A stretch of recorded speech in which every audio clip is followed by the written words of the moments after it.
पढ़ाई करते समय मेंटल पेन क्यों होता है? मेंटल पेन होने के कई कारण होते हैं। इसका एक कारण तो ये हो सकता है कि आपके बॉडी पार्ट में कहीं कोई डिजीज़ हो, क्योंकि उसका डायरेक्ट कनेक्शन हमारे माइंड से होता है।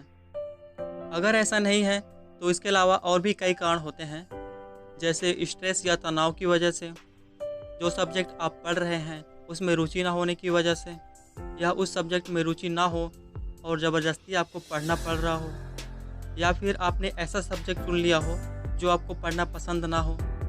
तो इस प्रकार के बहुत सारे रीज़न हो सकते हैं, क्योंकि क्या है कि हमारे माइंड का स्वभाव होता है कि उसे खुशी या प्लेजर चाहिए, और जब हम ऐसी चीज़ें करते हैं जो हमें पसंद नहीं है या जिसमें हमारी रुचि नहीं है, तो हमें मेंटल पेन होता है। कभी कभी ये होता है कि जब हम पढ़ाई कर रहे होते हैं और हमें वह समझ में नहीं आता, तो बार बार हम ये सोचते हैं कि ये मुझे समझ क्यों नहीं आ रहा। तो एक रीज़न तो ये भी होता है मेंटल पेन होने का। ऐसा नहीं है कि ये मेंटल पेन बना ही रहता है, यह टेम्परेरी होता है और कुछ देर बाद खुद ही ठीक हो जाता है। आई होप कि आपको समझ में आया होगा कि मेंटल पेन क्यों होता है।